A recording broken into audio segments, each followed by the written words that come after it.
I won't identify with it. If it is meant for external struggle and therefore struggle for mankind, I am a member.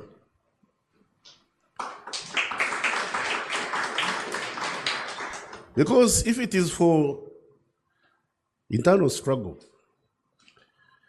me and the Director General should not be here.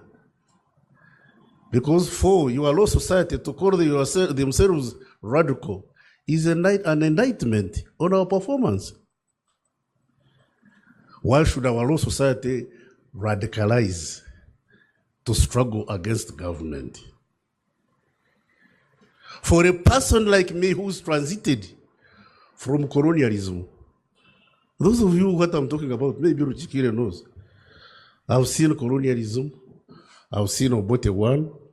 I worked under Idi Amin.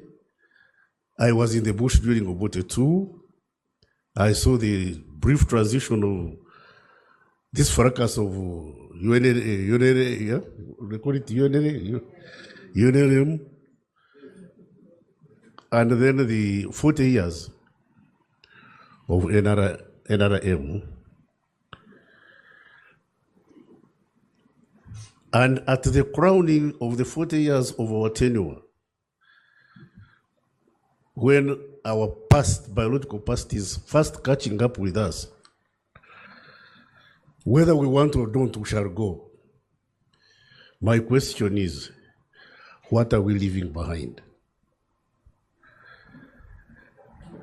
What are you leaving behind when your own law society is talking of radicalizing in order to fight you, and to fight you without your input and guidance? That's a question most of us should ask ourselves.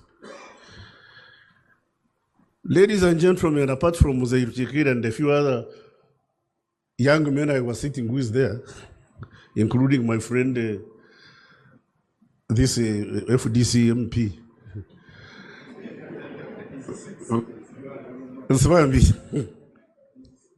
what you know, we know. What we know, you don't. And it's not our fault that we were born before you.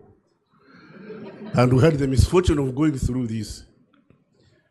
Bwana Chiwanuka, when your own successors radicalize and they're radicalizing against you, it means things have been going wrong. It means things have been going wrong. And I'm glad the Rukwagos of this world are doing it now when we will reach the precipice. There are a few disconcerting events that have taken place in this country, and I don't want to countenance as minister responsible for internal affairs. I've made myself loud and clear that certain things that are happening are unacceptable, because I was here during Amin's time. You know, I'll recount the dictum of this preacher in Germany during the Second World War. I forget his name. Anyway, God save his soul if at all he has any. He said, when they came for the socialists, I kept silent because I was not a socialist. Then they came for the gays. I kept quiet because I was not gay. Then they came for the trade unionists. I kept silent because I was not a trade unionist. Then they came for the Jews. I kept silent because I was not a Jew. When they came for me, there was nobody left to speak on my behalf. Ladies and gentlemen, don't commit the sin of silence.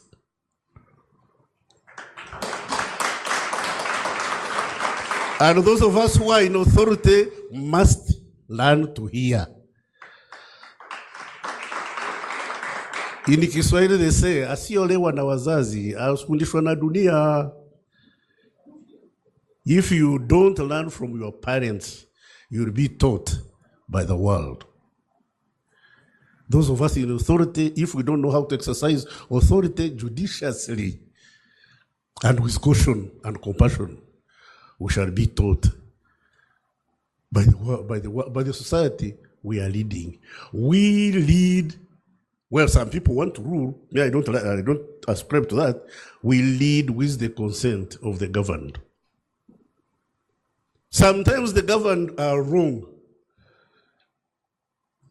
When the governed are wrong, it's the duty of the leaders to patiently explain to the governed where they have gone wrong. But more often than not, the governed are right.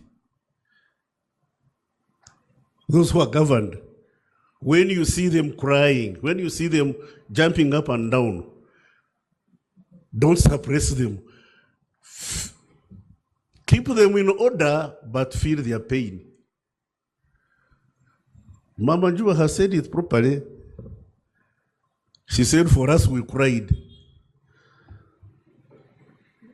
They cried because there was pain they were unable to express. Until the headmistress felt compassion for why these girls were crying and said, what is going on? And I'm sure the situation was improved.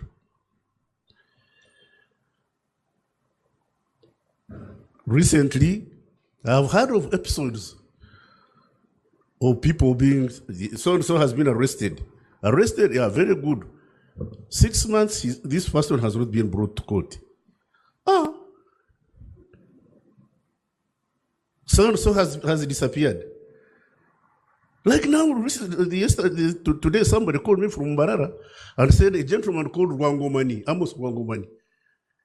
A very big cadre, well, these middle cadres who fights from 70 tooth and nail. He's been arrested.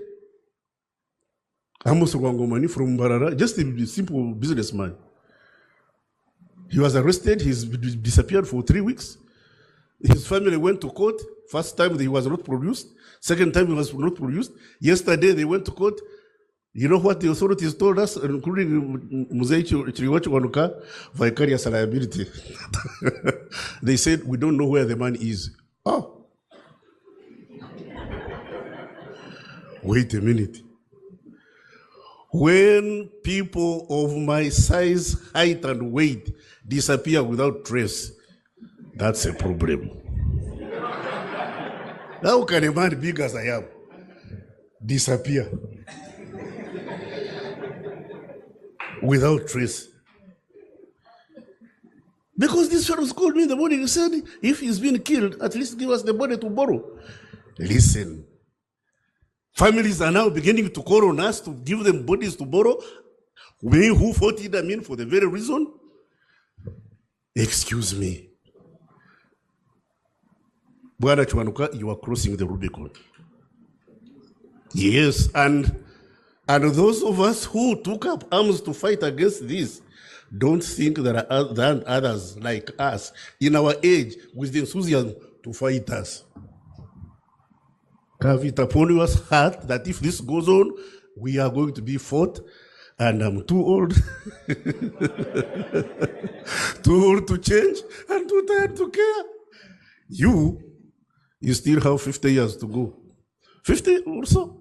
Mm-hmm. Me, at best, God willing, maybe 10 or 15. Maybe 10 or 15. I beg you, when you create all this trouble and you end up messing me up, please, I'm going to dig a grave. Just roll me in and cover. But that should not happen to us.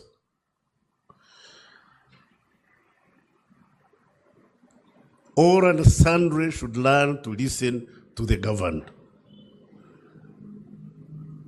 These people, you know, the late Pecos Kutesa came to Parliament and were voting. So he also put up his hand. And then the colleagues said, but Kutesa, what are you voting for? You've just come in, you're voting. Then Kutesa said, all of these who have put up their hands can't be stupid. Whatever they are voting for must have sense. If it doesn't have sense, then I'm going to be party of the majority as opposed to the minority. Now, when one cries, it's an incident. When two people cry, it's a coincidence. When three people start crying, it's enemy action. There must be a reason for us to put our ears onto the ground and reverse the cause of this. I can see the Lord Mayor clapping. Well, Lord Mayor, everything you said here is wrong. But you have a right to be wrong. Yes, you may be wrong, but you have a right to be wrong. And it's our duty as the ones in charge to show you are wrong and to put you on the right path. And if you don't get on the right path and you clash with the law, then the law, which is supposed to be blind, will take charge of you. My job is to arrest Chiriwa Chiwanuka, take him to an official hangman. And the official hangman is there, justice intended. You're going to intend. And the hangman will decide whether you hang or you don't. Why should I soil my hands hanging you and taking the blame when there is a hangman paid for it? A man who is hired to hang you and he's paid for doing it. My job is to ensure that you follow the law. In my enthusiasm, I may make mistakes. I could commit errors. That's why we go to the judiciary. That's why we call all these people here land gentlemen. I have 5 of them in my house. I have 5 lawyers, my children.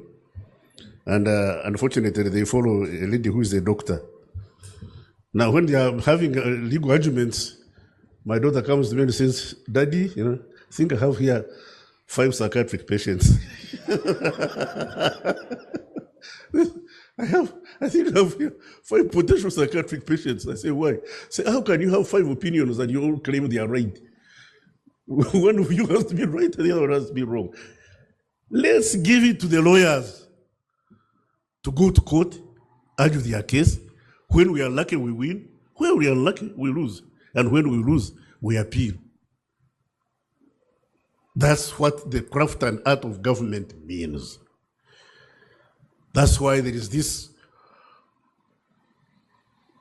tradition of separation of powers. You are the executive, you have power. But your power is not an absolute. Power corrupts, and absolute power corrupts absolutely. And there is nobody who can claim they are right when they are corrupted. Morally or physically. Power corrupts. That's why we must be very judicious and compassionate in the exercise of power. Let's not have other matters like in Juba.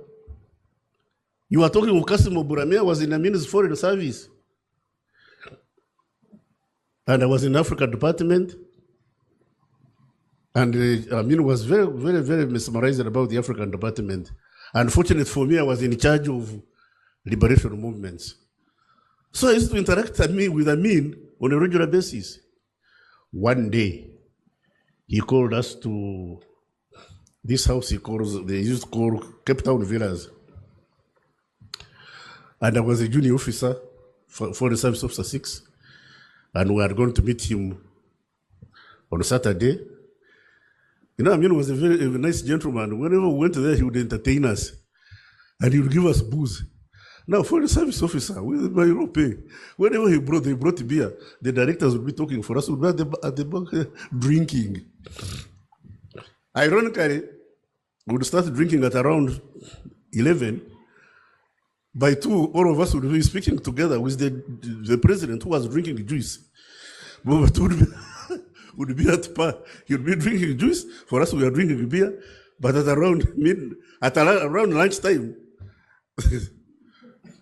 we are all very, very, very, very jolly. Now, on this occasion, They brought a gentleman from West Nile.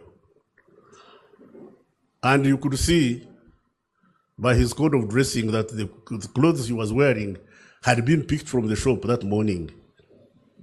He was in a suit and a shirt. Shirt was an iron and a tie. And he was. So I invited him for lunch and told him, "Oh no, I know your problem. You had issues, and it's fitina, West Nile. Fitina, what West Nile? They hate you. They says now I'm releasing you. Go back to West Nile. Go and do your work. And if anybody tries to disturb you, get in touch with me." Then he said, called Jonathan, a coach who was PPS, said, "Give this man 20,000 shillings. 20,000 shillings at that time was equivalent to about 200 million. It was a lot of money. Because my first car, which was a Peugeot 504, I bought at 16,000 shillings. 16,000, I could buy a car. Now it can't buy beer." So he gave this man 20,000 shillings. Now, when we finished lunch, for us who were a bit tipsy, he gave it, as this man was going out, he gave instruction to one of his bodyguards called Adam Bisijin. The instruction was in Kinubi. We never understood Kinubi. But the Ambassador Kawesa, who was sitting next to me, said, "Banango ya wedi." The instruction, the model instruction showed, kill him. Then Ambassador Kawesa said, "Banange oya wedi." Are you sure we didn't get sober? We all sobered up. And true to what Kawesa has predicted, this man's body was discovered on Monday morning in the hedges of Cape Town villas. This is a man Amin had released. Before us, his body was discovered. And that was one of the reasons why we took up arms to fight. You and us ought to fight very hard to ensure that we don't slip back to what it was. Otherwise, that's why I told you that what we know, what you know, we know, what we know, you don't. We could see. Ladies and gentlemen, cars don't overturn just like that. They veer off track. They are running straight, veer off track, and then overturn. Immediately you see your truck veering off track. Bring back the steering. Don't fight us. Help us to get back on track. Because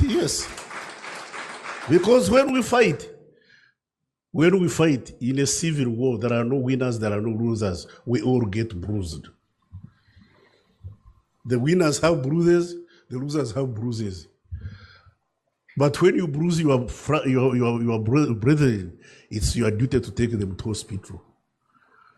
Whether we hurt you or don't, it's our job to repair you. And whether you hurt us or don't, it's your job to rehabilitate us. So, why do we have to get to that stage when we can stop it before it happens? Disagreement is not the problem.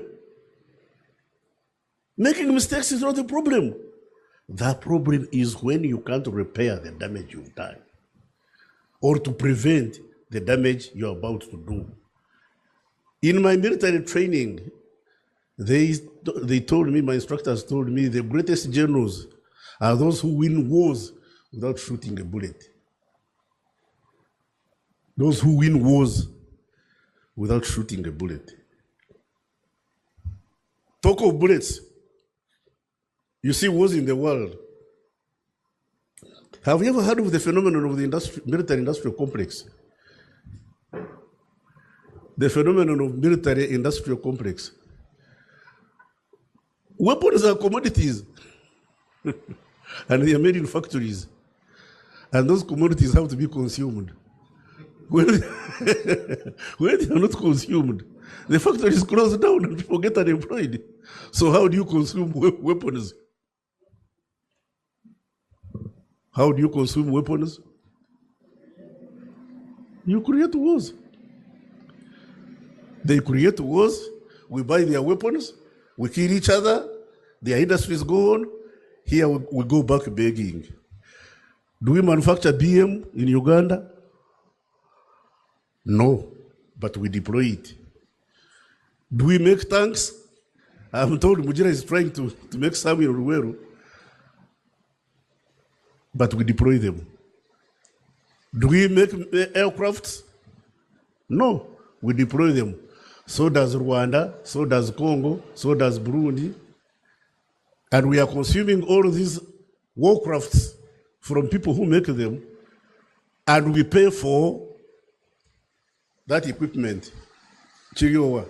And we're paying Amin's debts for weapons he bought to kill us. Amin went and bought weapons, used them against us. And we, the survivors, are paying. So